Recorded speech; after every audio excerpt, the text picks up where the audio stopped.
Hi, my name is Kennedy, and this is my two-part speech on my favorite book and personal reflection of the term. The book I chose this term was Dreamland by Sarah Dessen. It was written in 2000, and I chose this book because it was recommended to me by a friend.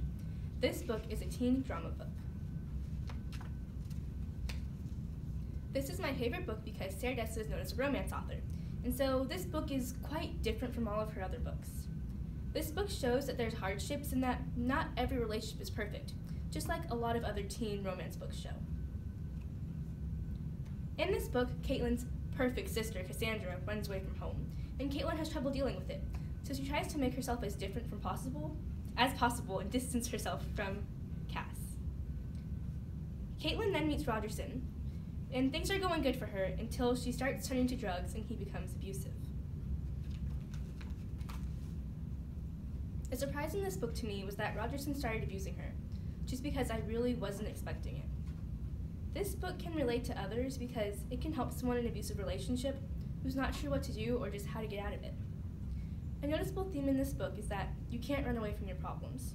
No matter what Caitlin did, she found herself thinking of Cass and doing things just like her.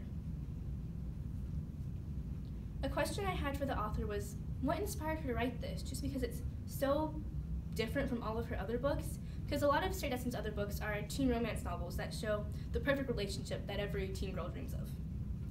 A question I had at the end of the book was, why did Cass come home? It's because it wasn't really stated and she was just kind of there. And now for my personal reflection speech. Some things I noticed from the beginning to the end of the term was that I don't get distracted as easily while reading now. I'm able to stay a lot more focused. I'm also a faster reader and I ask more questions about the text. Some strategies that I will continue to use, even after this class is over, is annotating the text.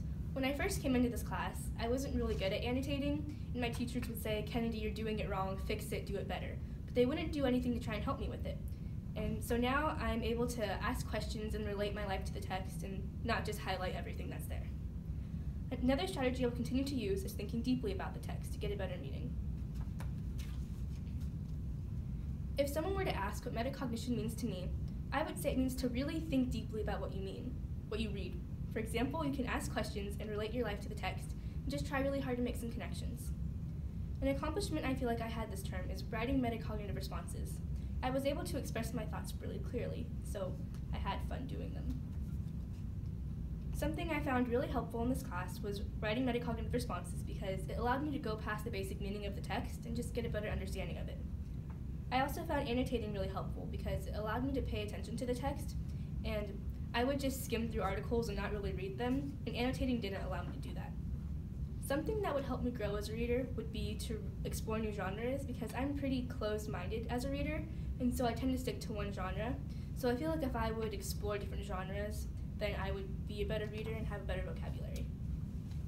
And finally, if a 10-year-old would tell me that they hated reading, I would tell them to find something that interests them, and that interest is key. I would also say that what interests them won't interest their friends, so don't be afraid to have a book different from everyone else.